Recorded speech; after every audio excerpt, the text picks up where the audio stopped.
The member for Lindsay. My question is to the Minister for Major Lindsay. Projects. Member for Lindsay has the call.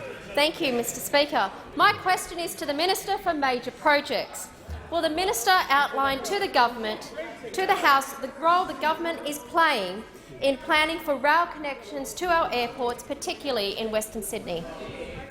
I call the Minister for Territories, Local Government Well, I and thank Major the Projects. member for Lindsay for that very important question. She's a great champion for her electorate and a great champion for Western Sydney. And of course, she was pleased, as indeed were all members of the government, that yesterday the government released the environmental impact statement for Western Sydney Airport, together with the draft airport plan.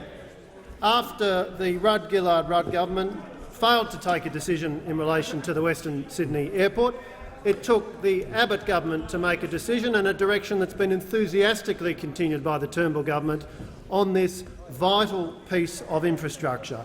The Western Sydney Airport will deliver huge benefits to this region, which is already some 2 million people and growing rapidly. It will deliver a new transport facility. It will deliver new employment opportunities.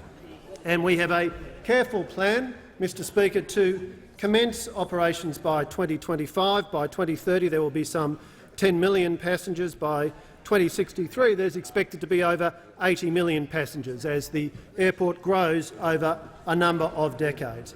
And, Mr Speaker, I want to emphasise that we do have a careful plan in relation to Western Sydney Airport and the ground transport connections, and that plan, of course, includes rail at the optimum time. Now, in the early years, Mr Speaker, passenger numbers at Western Sydney Airport will be relatively low and will be more than adequately catered for by road connections.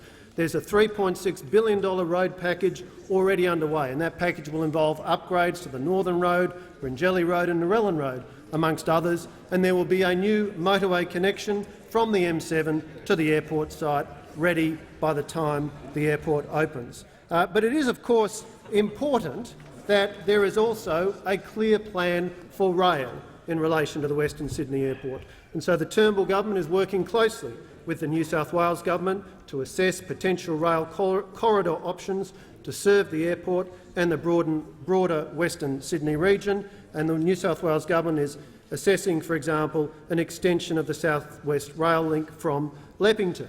And as is set out in the draft Western Sydney Airport plan released this week, the airport is being planned with space reserved for rail corridors and a train station.